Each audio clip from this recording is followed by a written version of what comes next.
You know, I have a question. How do you forgive someone who doesn't think they done anything wrong to you? Does that make sense? You know how this person has hurt you and done you dirty, and all you want is an apology, and you tell them, listen, I know what you did, and yet this person still won't admit to it and makes you look like the bad guy. How do you get over that? Like, how do you um, deal with that? What if the person was your family and they hurt you and they deny their part in their hurtful ways and act like it's nothing to them, but you want to forgive them and you want to move on, but they don't think that they need to be forgiven because they say that it ain't true, but you know it's true? You know what I mean? I have some family members like that, that did some dirty stuff to me, and I say, listen, let's just move past it. Let's, all right, let's forgive and forget. But then they want to deny it because they don't want to look like the bad guy. So to all the people out there that's going through something like that, the best bet to do is move on. I know you want them just to say sorry. Even one of your loved ones, like your boyfriend, and he's hurt you, and you just want him to say sorry. Why you do me like that? And listen, life is too short to be anything but happy. So if there's someone in your life that is not bringing you happiness, then that person has got to go. I've learned that a long time ago. I don't come from the Brady Bunch, and I'm pretty sure not a lot of people do. But there are some lucky ones out there. I'm not one of them. But I say this to say that the family that I do have, I do cherish. And I'm always a forgiving person. If somebody did me dirty, I forgive and forget. Let's move on. But if someone doesn't admit to doing me dirty, it's hard for me to forgive them and move on. So that's my dilemma. How do you forgive someone who doesn't even desire to be forgiven? You know what my quick answer to that will be? Cut them off. Cut them off and move on. That's it. And that's what I finally decided to do a couple of weeks ago. Was finally cut off a person in my family that has done nothing positive for me and just like leeched off of me and did me dirty behind my back when I couldn't understand it.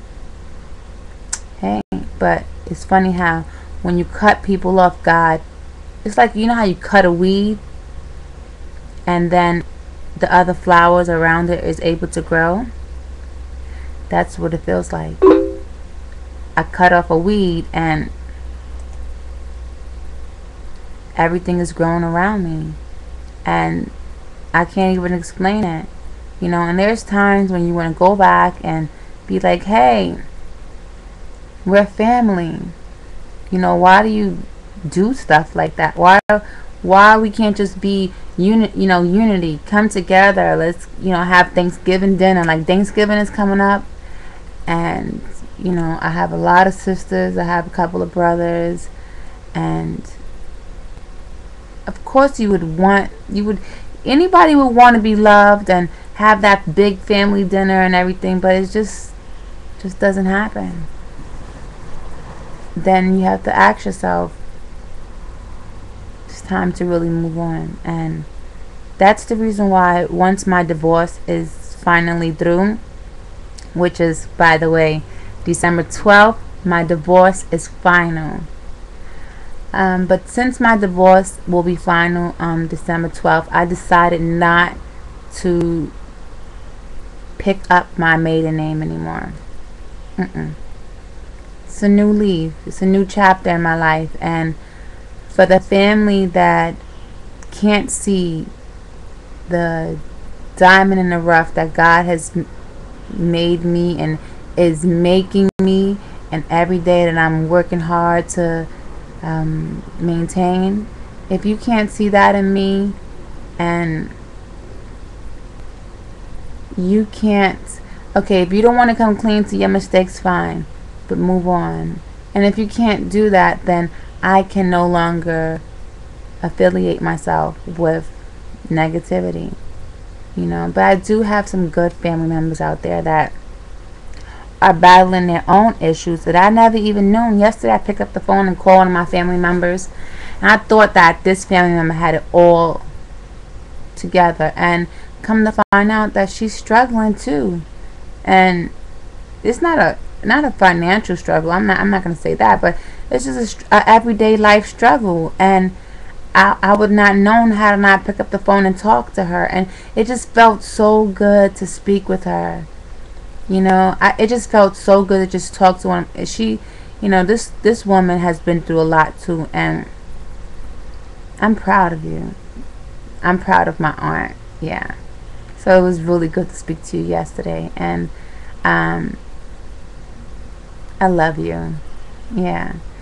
And I have, you know, I just want to take a shout out because, you know, sometimes I don't give my family enough shout outs to tell them that I love them, and I'm proud of them, and I am. It's a lot of them out there. Well, not a lot, but it's a few of them out there that I'm really proud of. Like my uncle Ahmad. He's a great guy. I'm proud of him. I'm proud of my sister Serena, who's in college right now. I'm proud of her. I'm proud of my cousin Charlene. She's currently in Massachusetts. Just got married, got her kids, doing great, good career. I'm proud of her. I'm proud of. I'm just proud. I'm proud. I'm proud of some of my family members that I am. And for the rest of, you know, for everybody out there, if you have, you know, sometimes when a family member hurts you, that's like the worst hurt. You can't get over it. But I say this: if Jesus forgave the people that he breathed life into, then surely we can do the same. And if you can't do the same, then at least move on. Move on without leaving a trail of hurt hearts behind you.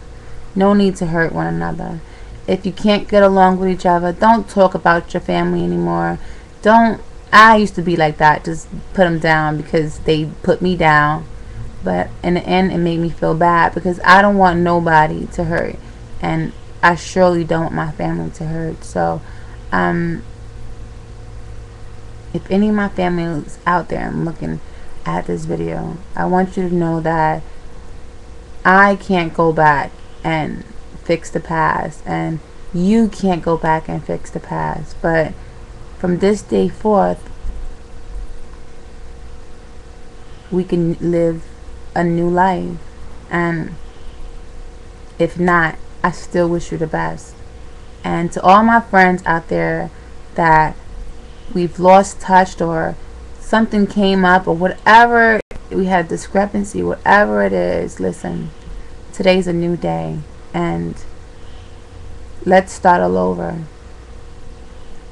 I forgive you, and if you don't forgive me, it's okay, I guess, right? I love you anyway. I love you with the love of Christ, because I don't know any other love now that I found his love, and his love is just awesome. So I'm about to get ready for bed, and I hope you guys know that through Christ everything is possible. He can heal a broken heart. He could fix a broken family.